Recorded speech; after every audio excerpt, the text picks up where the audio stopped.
Bonjour tout le monde, je souhaitais faire une vidéo aujourd'hui qui parle d'un sujet que nous connaissons tous, qui est un sujet qui nous domine, qui nous a servi presque, hein. C'est en effet l'argent. L'argent, la fortune, la richesse.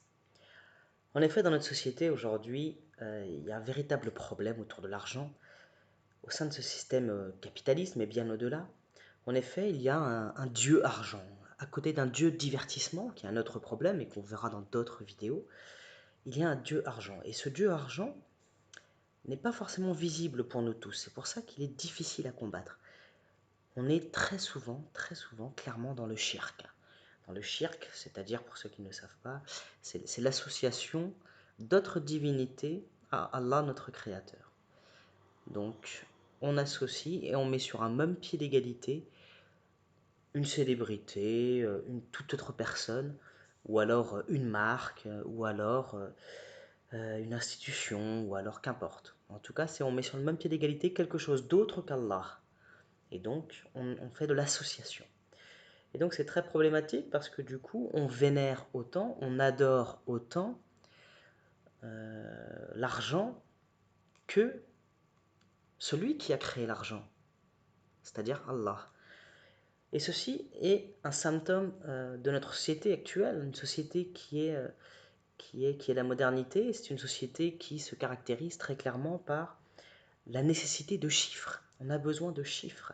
Le dogme du capitalisme, c'est une société où, par exemple, quand vous rencontrez des nouvelles personnes, ce qui les intéresse, ce n'est pas vos valeurs. Elles ne vont pas vous demander quelles sont vos valeurs.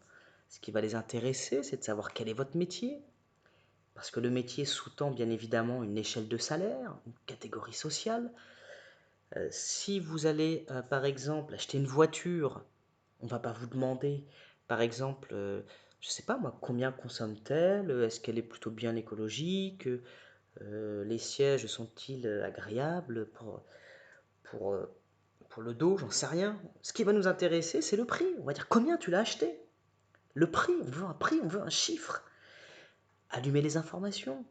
Quand on parle de chômage, on ne parle que d'une chose. On parle du pourcentage de chômeurs. 8%, 9%, 10%. Mais jamais on va aller s'attarder sur l'émotionnel du chômeur, sur le quotidien du chômeur, sur ce qu'il ressent au quotidien, celui qui veut travailler, qui ne trouve pas de travail, qui se sent exclu socialement, et qui chaque jour envoie des lettres, et qui chaque jour souhaite un entretien. On n'est pas là-dedans, on est juste 8% de chômage, ça monte, ça descend, c'est bien, c'est pas bien. Donc voilà, donc la société de chiffres fait que l'argent c'est l'étalon qui mesure tout, hein. Donc l'argent devient du coup le dieu de cette société de chiffres, de cette société capitaliste. Parce que l'argent permet d'échanger tous les biens, car il est l'échelle de valeur la plus véritable. Ceci étant dit, face à l'argent, comment sommes-nous arrivés là? Comment sommes-nous arrivés là? Alors, la modernité, il faut savoir que ça remplit trois choses. Nous sommes actuellement dans une phase qu'on appelle la modernité et qui se caractérise par la détraditionnalisation, c'est-à-dire que la tradition de père en fils, de grand-père en père, etc., a beaucoup moins de force qu'avant. Donc la détraditionnalisation, c'est donc le recul de la famille. Il y a aussi un deuxième point dans la modernité, c'est la sécularisation. La sécularisation, c'est le fait que la sphère religieuse a beaucoup moins d'impact dans la sphère sociale. Et enfin, tout cela nous conduit au troisième point de la modernité, qui est le développement de l'individualisme. L'individualisme, vous le comprenez très bien par définition, c'est qu'on met en avant sa conscience individuelle par rapport à la conscience collective de la société. Et donc tout cela, le fait d'être dans la modernité hein, qui est issue de tous dans ses premiers prémices de la révolution industrielle en 1800, hein, on commence à produire en masse, et ensuite 1900, 1945, on commence à véritablement avoir une industrie qui standardise tout, pardon, à grande échelle, et donc l'individu, c'est la recherche du bonheur privé de l'individu qui importe par-dessus tout. Il lui faut sa petite voiture à sa façon, de telle couleur, il lui faut sa machine à laver, il lui faut sa collection de vêtements, printemps, été, automne, hiver, etc. Donc on va venir individualiser le bonheur. Et donc c'est ça la modernité. Et le penchant, c'est qui est catastrophique, c'est que pour vivre une bonne modernité, il nous faut de l'argent. Mais si nous parlions avec les générations précédant la révolution industrielle, il y aurait clairement une critique, qui est que l'argent, certes, permet de développer l'avoir, mais ne développe pas du tout l'être.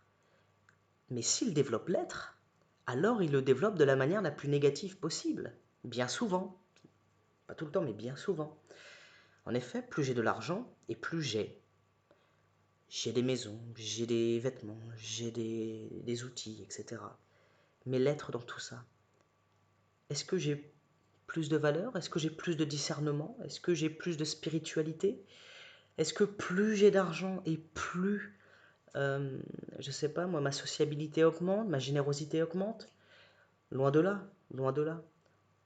Donc généralement, c'est même l'inverse qu'il se passe. On va être beaucoup plus avare, beaucoup plus avare. Et ceci est très problématique parce que souvenons-nous d'un hadith du prophète Mohammed sallallahu alayhi wa sallam qui nous dit que la main qui reçoit, la main qui donne, pardon, est préférable à la main qui reçoit. Autrement dit, il est meilleur de donner que de recevoir. Donc aujourd'hui, dans une société où c'est vrai, où on compte nos sous au quotidien, où on tient presque une comptabilité personnelle de notre petite richesse, c'est en contradiction avec les valeurs musulmanes. Ceci étant dit, comment maintenant essayer de retourner vers l'essentiel, de redevenir pleinement humain et de ne pas être aliéné par cette richesse qu'on associe à Dieu? En effet, aliéné, j'entends par là comment ne pas perdre sa substance humaine pour des objets. C'est ça l'aliénation. C'est le fait que mon désir d'avoir du confort, mon désir d'avoir le dernier téléphone, d'avoir la dernière voiture, la dernière maison, le dernier vêtement, tout ça me conduit à perdre ma substance humaine. Je ne vis que au travers de ces objets-là. Donc comment faire pour s'en sortir? Il est nécessaire avant tout de se pencher vers la parole d'Allah qui nous rappelle dans Sourate 96, versets 6 et 7, une chose fondamentale. Je me permets de réciter la sourate 96, verset 6-7. Bismillah ar-Rahman ar-Rahim, a'udhu billahi minash shaitanir rajim. Prenez garde, vraiment l'homme devient rebelle dès qu'il estime qu'il peut se suffire à lui-même. Prenez garde, l'homme devient rebelle dès qu'il estime qu'il peut se suffire à lui-même. Et dès, et entre parenthèses, on le met dans le Coran version française, on met que c'est dès lors qu'il peut se suffire à lui-même, entre parenthèses, à cause de sa richesse. En effet, dès lors que l'homme se pense un peu supérieur à toute la masse, du fait qu'il a une richesse un peu supérieure aux autres, il va commencer à avoir une rébellion de sa part, comme je me suffis à moi-même, j'ai besoin de personne, je n'ai même pas besoin de mon Dieu qui me fait respirer, qui me fait marcher, qui me fait réveiller tous les matins et qui me fait m'endormir tous les soirs. Je n'ai même plus besoin de lui car j'ai un peu d'argent, car j'ai un peu de biens immobiliers, car j'ai un peu de tout ça. Donc ça, c'est un rappel fondamental du Coran. Deuxième rappel dont j'aimerais vous faire part, c'est dans la Sira, la biographie du prophète Mohammed sallallahu alayhi wa sallam, la tribu Quraïshite, la noblesse des Quraïsh, vient voir le prophète Mohammed sallallahu alayhi wa sallam une fois que son message commence à se propager et qu'il voit que son influence va être grande. Ils veulent le corrompre. Ils veulent le corrompre en lui promettant tout le pouvoir qu'il désire, mais aussi tout l'argent qu'il désire. Il n'y aurait aucun problème. S'il faut lui donner toute la richesse, il l'aura. À la seule et unique condition qu'il abandonne son message qui nous est parvenu aujourd'hui 1400 ans plus tard. Regardez ce qu'a répondu le prophète Mohammed sallallahu alayhi wa sallam à cette tribu Quraïshite. Même si vous mettiez le soleil dans ma main droite et la lune dans ma main gauche, je n'abandonnerai jamais ma mission. Alors à l'écoute de cela, posez-vous bien la question et essayez d'y répondre. Si j'ai la possibilité aujourd'hui de vous offrir, dans les 24 heures, je ne sais pas moi, 1 milliard d'euros, 2 milliards d'euros, 3 milliards d'euros, bref, une richesse incommensurable. Unique, mais pour l'obtenir, je vous demande d'arrêter de prier, d'arrêter de croire en Allah, d'arrêter de jeûner, de verser la zakat, de ne plus savoir ce que c'est la shahada et de ne jamais aller faire le hajj. Acceptez-vous ces 2 milliards d'euros et tout le pouvoir possible et imaginable. Tous les présidents de la République, vous leur dites ce que vous voulez faire de cette planète, etc., etc. Mais par contre, vous abandonnez le message principal qui est l'islam. Okay? Répondez à cette question, véritablement. Hein. Imaginez les billets devant vous. Imaginez toute cette richesse devant vous. Et dites-moi si avec force vous direz non. C'est nécessaire de comprendre cela. Enfin, une troisième chose qui est très importante, quand la fin arrivera, quand votre fin arrivera, quand ma fin à moi arrivera, quand mon dernier souffle se présentera face à moi, il faudra absolument que nous nous souvenions d'une parole du prophète Mohammed sallallahu alayhi wa sallam. En effet, il a dit « 3 choses accompagnent le mort jusqu'à sa tombe. Sa famille, sa fortune et son œuvre. 2 d'entre elles retournent et une seule reste. Sa famille et sa fortune retournent et son œuvre reste. » Il faut comprendre ici que la famille et la fortune de toute personne sur terre qui va mourir restera sur terre. Par contre, son œuvre, c'est-à-dire ses actions qu'elle a entreprises, elles vont être jugées dans l'au-delà, par le Très-Haut. Subhanallah wa ta'ala. D'accord? Donc il faut comprendre que toute action que vous allez exécuter ici-bas,